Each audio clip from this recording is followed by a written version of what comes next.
Good morning, Xavier basketball fans. Yes, it is morning. We are here on January the 2nd. The new year has arrived. Happy New Year to all Musketeer fans. Muskies now stand 11-3, 0-1 in the Big East, and we'll talk about that one loss. Come in at 27th in the AP poll, 28th in the coaches poll, and that all-important score that we don't, or number we don't understand, but we will report it. Their net ranking as of this week is 48, and that's a pretty decent number, although we want to see that improve. I'll now bring in my good friend and analyst, Bill Gabriel. How we doing this morning, Bill? I'm doing great, Jim. Happy New Year. Happy New Year to you. Hope all of your family had a good one too, and let's get on to Musketeer basketball. Villanova 68, Xavier 62. I'll just open the floor. What do you want to talk about?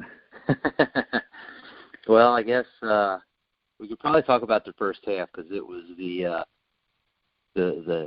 part of the game that I think really cost them the game, along with one other factor. But the ability to only score 25 first half points, and the flip of that was their poor shot selection, poor decision making, and I think finally crept into their defensive prowess for one of the few times this year, and they let Villanova go on that 17-0 run from about the 8-minute mark or 6-minute mark on. Actually, you bring that up, and I got it right here. I kind of went through it, took some notes, and so I'll review it, and then I'll let you go forward with your thought. 16:03 left in the first half. Musketeers are up 8-4. So first 4-minute war, basically, as Travis Steele always talks about, they won it, got off to a good start. But let me give you some highlights from that point on. Q, missed layup. Q, turnover, a steal by Gillespie. Villanova, Samuels dunk. Fremantle, missed layup. Villanova, Bay, dunk. Fremantle, turnover. Najee, turnover, Samuel steals. Tyreek, missed dunk. Q, missed 2 free throws. Samuels for Villanova, lay-in. And that took us 6 minutes and 20 seconds down the road to the point where there was 9:40 left in the first half. That's what you're talking about, right? Oh, yeah, that complete breakdown that occurred there. Yes, sir. I thought that was just true. When I saw that happen, I'm like, they're going to lose by 20, which they didn't, but they really did not put themselves in a good position to win that ball game. Yeah, I think they were down. Well, at that point, they were down by 21-10, so they had an 11-point. And actually, it was only 7.5. So I remember you texted me and thought, well, okay, maybe we're okay. What other factors in the game? You said there was one other thing that you thought was a major factor in this loss. They cannot. I mean, they need to hire somebody to shoot three-pointers or something because their three-point shooting performance was abysmal. And the fact that they chucked up 11 of them did not help. And I think they just kept thinking, especially towards the end of the game, 1-3 and it's a 2-point game. We got a chance. And every time they do that, it went to a 7-point game, and then they had to claw their way back in, making 2-point shots. They'd get it to 5 again. Nope, let's chuck another 3 up. And that just killed them. They weren't great. Like, they weren't the kind of 3-point shots you want to take, where it comes off a pass and you got your feet under you and can deliver a good shot. They were pull-up jumpers, and it was just not good shot selection for where they were at in the juncture of the game. Yeah, I think you make a good point. I mean, I look at the team stats. I don't know if you looked at them or not, but, you look at these. I always think about, if I just looked at these stats, didn't know what the score of the game was or the outcome, what would I have thought happened? And Xavier shot almost 47% from the field compared to Villanova only shooting a little over 40%. From the free throw line, they were 70%, although there was an issue there that I maybe want to talk about. And Villanova shot 68%, so it's kind of even there. But, yeah, three-point land, Xavier 9%.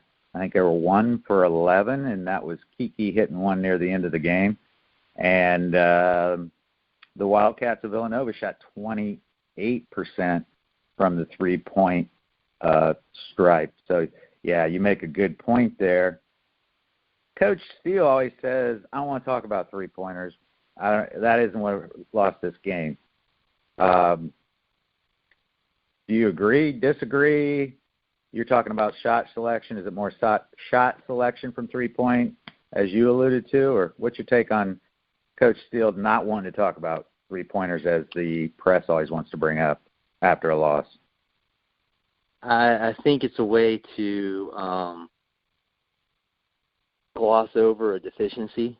They're just not, and we've talked about it before, they're not a three-point shooting team. They scored, I think it was 46 points in the paint to Villanova's 16, 18. It was something. It was a huge discrepancy. And a lot of that was why their shooting percentage was so good the second half. They shot over 50% the second half from the floor, and a lot of that was in the paint, layups, jump shots from 8 to 10 feet, and that was their game. And I think I'd have to go and look up that metric that they use, but as long as you're hitting right around 35% from three, it's as good as shooting 50% from two. Well, Villanova was a little below that, but it was just close enough to that number that it made a difference for them at the end of the game, especially the fact that they hit two in the closing 4 minutes, I think, and those two were just daggers because it just crushed any comeback opportunity that Xavier had in that game. That Gillespie kid nailed two of them, or one of them, and he was playing really well the second half as well. So, hats off to him because he played really well in that game. But yeah, I think that it's just a way to, I think the kids feel bad they're not hitting them, and it's a way to make sure that deflects that and they're not getting beat up too bad over it. One other factor that Steele mentioned I'll bring up, and I'll get your thoughts on it. He really basically called Quentin Gooden out again, said he needs to play better. And if you look at his stat line, 4 turnovers, 1 assist. He had a few points. I think he maybe had 4 or 6 points. Again, that's not important for him. Any thoughts about Q? Seems to go sometimes well. We thought maybe he'd turned the corner. Last 2 games he'd had pretty good games, but now once again, does he need to just be called out every week? I would hope not. I don't know. Q has always been probably the best term for that is an enigma. He has moments where he looks like he is just the best player on the floor, and then he has days where you're just like, I'll take anybody at point guard over him. I don't know.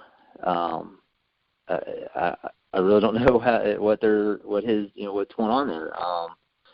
It could be nerves. Some people handle pressure situations differently than others. I don't know. But yeah, they definitely need more out of him, especially in the assist to turnover area.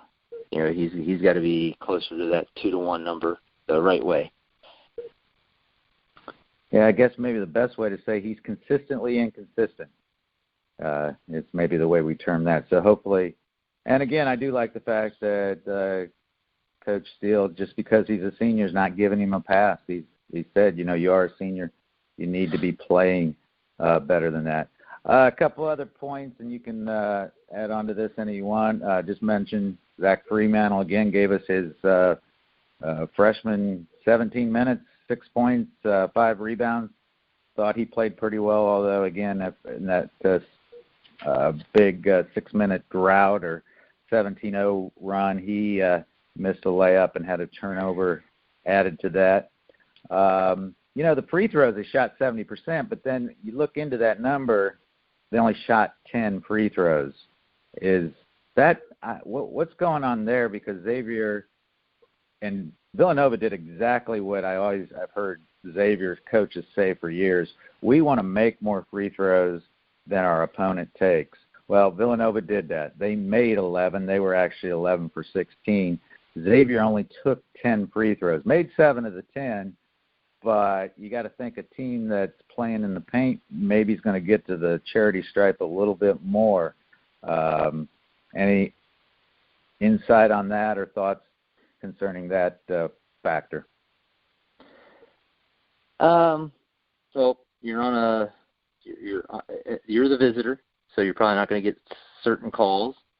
I thought Villanova did a really nice job with just their positioning on defense, and their rebounding.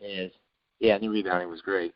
And as much as Xavier drove the ball, tried to get into the paint, they, I think, settled for a lot of jump shots, step back, fadeaway jumpers they were going in, but at the same time, you don't draw fouls, contact on those shots. So they really weren't, getting foul calls on Villanova, and of course they weren't moving the ball a whole lot, so they weren't making Villanova adjust their defense a lot and getting where they had angles. I think that's why their assist total was so low in that game. I think they had 14 assists to go along with their 14 turnovers, and that's just a lot of one-on-one basketball. When you play that many minutes in a basketball game, you only get 14 assists as a team. So, it wasn't really a good movement of the basketball going on. So Xavier loses the first Big East game. Of course, it's on the road. It's been a tough environment, one they've never won. Your final take, and you read some of the bulletin boards as I do and maybe listen to different media types talk. Some people said, hey, they only lost by 6 on the road to a team where they place where it's not a bad loss. It's maybe a moral victory. I know Travis Steele wouldn't take that, but what's your take on that? I think there's a lot that they did right in the second half, especially. I mean, they outscored Villanova in that half, albeit by just 1 point. I think it was 37-36. And it's just like they're just not quite making that next step consistently. It looked like they had found that at TCU. They moved the ball. They were getting assists, doing that stuff.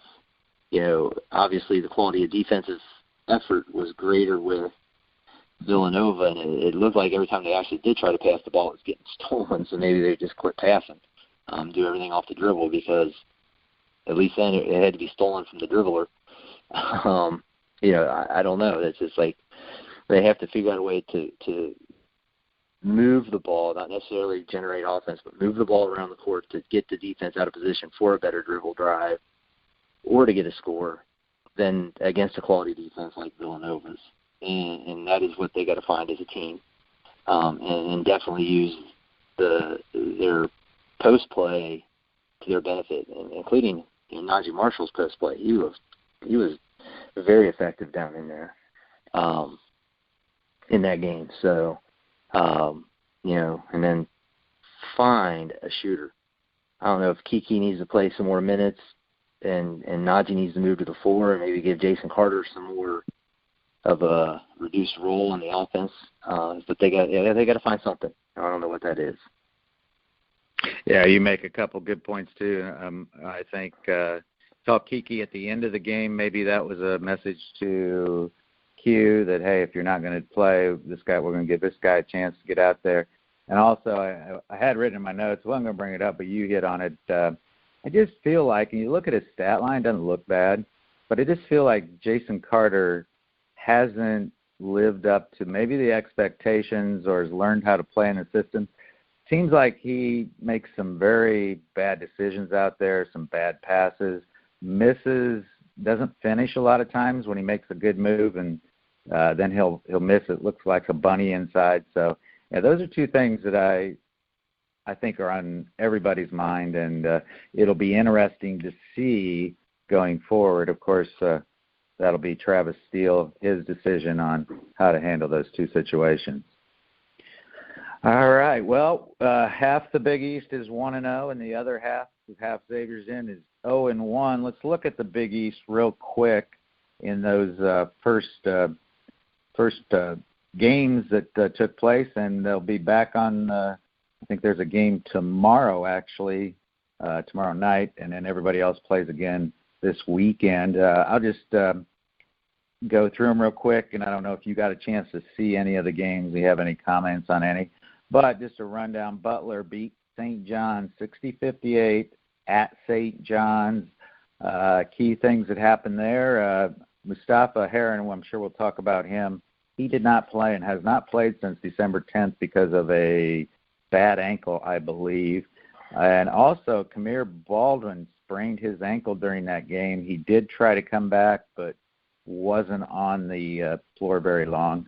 And the other major thing that happened in that game is Butler was up 21 points at halftime and actually had to hit a shot in the last minute to win the game. Seton Hall beat DePaul 74-66, again at DePaul. Miles Powell, 27 points. But the other key factor in that game, it was tied with a little over 2 minutes left in the game. It was tied 66-66, and Seton Hall closed out on an 8-0 run. Providence took care of Georgetown. That game was at Providence. Providence has struggled a little bit, but Alpha Diallo had 20 points, 8 rebounds. And the other takeaway from that game, at halftime, Providence was up by 30 points. So Georgetown did cut back into that, but obviously not enough to win it. And then last night, Creighton handed Marquette their first Big East loss convincingly, 92-75. And my key takeaway for that game, number one, is that Creighton. They're hard to beat there. And the other thing is Marcus Howard was held to 8 points. I was flipping from that to a football game. I know at one point he had 2 fouls and had not scored, I think, almost halfway through the first half. So we've talked about his importance to the Marquette Golden Eagles. So any takes on any of those games? Any you saw? Anything you want to state before we talk about games to come? It's just surprising that, the DePaul, who's played so well early, the media was just like, they got to start off Big East play well and open up the season with a W. I don't think they had a number there. It's been like forever since they won their opening round Big East game, and they're just coming up short there.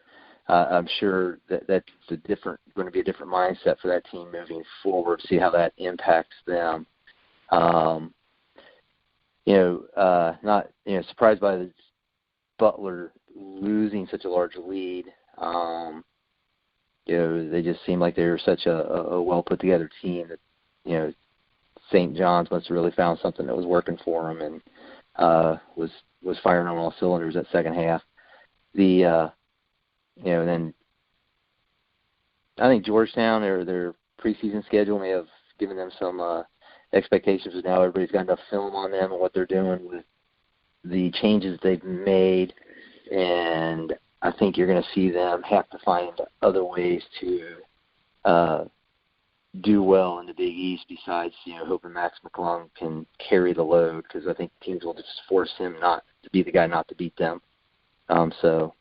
And the same with Marquette. You just got to find a way to get the ball out of Marcus Howard's hand and force the rest of the team to try to beat you. Yeah, I did have a chance to watch a lot of that DePaul game and wanted to watch Charlie Moore, the transfer from Kansas, and he is the real deal. I can't remember how many. I think he had 16 or so. But the other thing was DePaul was up fairly. They had a 10-point lead in the first half. But again, I think that game comes down to DePaul's trying to change a culture, trying to learn how to win. Seton Hall has Miles Powell. He knows how to win. And So yeah, they'll be an interesting team because they came out, I think, 12-1 out of their non-conference and had some nice wins against some big opponents. But when you get into Big East play and everybody knows everybody, it gets tough. So it'll be interesting to see how the Blue Demons do in their next game. Actually, they have Providence coming in, I think, on Saturday. And again, that's a home game. And again, I think the home floor is so important. You got to try to win all the games at home and steal a few on the road if you want to be in the top half of the Big East. Having said that, we move on to the next Xavier game. Xavier hosts St. Johns, and actually to take that a step forward, if you will, followed by Seton Hall and Creighton all at home in about a week stretch. Is this a must-win game? Are all three of these games must-win games? What's your take on the Johnnies? You did a little bit of research on them before. I think it kind of depends on the health of Mustafa Heron's injured ankle. Yeah, it is a bad sprain. I wasn't, I tried to find to see if they had any expected return. It's kind of day to day. We'll get probably a better idea if we see that he has practiced this week and how his practice has gone, if he's going to play on Sunday. But I think, in his absence, 6'3" guard Nick Rutherford, who was a grad transfer to St. Johns, stepped up the second half of that game, had 13 of his 15 points in the second half.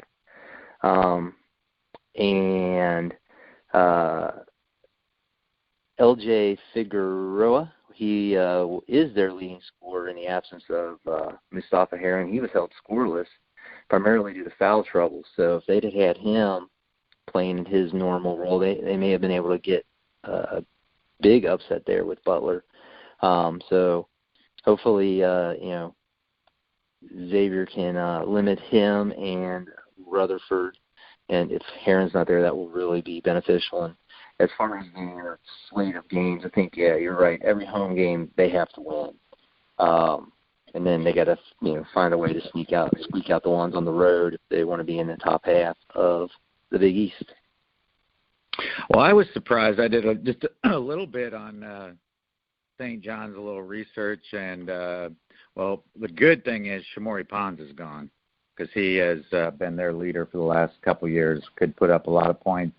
But I had missed that Chris Mullen is no longer the coach there, that Mike Anderson took that program over in the offseason. That was a surprise. I had missed that taking place, and maybe I knew it, but maybe I didn't. Excuse me. And doing a little research on him, I thought, I know this guy well. He was an assistant under Nolan Richardson at Arkansas back in the mid-'90s when they won a national championship in 1994 and went to 3 Final Fours in 4 years, I believe. And then, again, didn't know a whole lot what had happened to him, but I did a little research. And basically, here's the take on this, on Mike Anderson, is he has turned every place he's gone around. He went to UAB, started out after 17 years with Nolan Richardson at Arkansas. He went to UAB, took them to the NCAA, actually in 2004, upset UK, who I believe was the number 1 seed in like the second or third round. Then he went to Missouri and went into there when they had a mess and turned that program around, got them back to the NCAA. Then he went back home to Arkansas where he had been the assistant coach for 17 years, and that program was struggling, and he turned it around. So I'm not sure how they'll do this year, but I got to think that St. John's future looks good with him at the helm. And I saw where they lost 3 of their 5 starters, but they did bring in a lot of grad transfers. So it will be interesting to see what happens with the St. John's program under Mike Anderson. Did you know that he had taken over for Chris Mullins, or did you miss that too? I remember they were making a change, and I just didn't know much about him. Like I looked up that he had coached at UAB and had some pretty good success there, and had came in after 8 years at Arkansas. So I did not know the background of having coached with Nolan Richardson, though. So that's pretty impressive resume there. Yeah, actually, he hooked up with Coach Richardson when he was at Tulsa. Coach Richardson went to Tulsa. Yeah, that's his first head coaching job, and he had recruited him out of junior college to play at Tulsa for him, and then he became assistant with him at Arkansas when he went there. And again, the key that I just see is he's gone to a lot of places, and places that hadn't had much success sometimes actually had messes to clean up. In the Missouri case, there was a big scandal going on and blah blah, and he came in with 2 or 3 years, had him going to the NCAA. So again, that's just adds to the coaches, that are in the Big East right now, which a lot of people talk about. There are great coaches all across the Big East, and I think he just is going to add to that resume of the Big East coaches. Well, any final thoughts on the St. Johns game? That for Xavier fans, if you haven't heard, that tip time's been moved to 4:30 on Sunday afternoon. Originally, I think the schedules showed it as a noon tip. Any final thoughts on the game? Is it a must-win game? Oh, yeah. It's home game. All of those are must-wins. All right. You ready for a little trivia? All right. This one should be, yeah. I think you should be able to get this, maybe, but we'll see. Mike Anderson, again, assistant for Nolan Richardson at Arkansas for 17 years. And again, when he was there, they won a national championship. Nolan Richardson played a very upbeat, defensive pressure style of ball. Do you remember what the nickname of that defense and their style was called during that era in the mid-'90s? I believe they called it 40 Minutes of Hell. You got it. I figured you would remember that. 40 Minutes of Hell from Nolan Richardson. They played 40 minutes of full court pressure defense. It's kind of the first time somebody tried to do that, and caught a lot of teams, basically just wore teams down and scored a lot of points off of turnovers. So very good there, Bill. You remembered that. And actually, Nolan Richardson, when I was reading, left kind of under some controversy. The program fell on hard times. He was ultimately fired, but I guess Arkansas and him have kind of reconciled. They've actually, within the last few years, have had some special ceremonies at games to commemorate that era of Arkansas Razorback basketball when, again, they went to the Final Four 3 times and actually came away with a national championship. All right. Well, Bill, again, Happy New Year. Happy New Year to the Muskies. Hopefully 2020 will be one that goes down in the record books as a phenomenal season. We've got off to a good start, although a little stumble here in the Big East. Any final thoughts before we wish the listeners goodbye today? Hey, let's get a big win on Sunday. All right. So, again, we thank Mike Goodpastor with the Grilling Truth Network for putting us out there on many platforms. We thank our listeners. And, again, I'll end, as we always do, go Muskies. Go Muskies.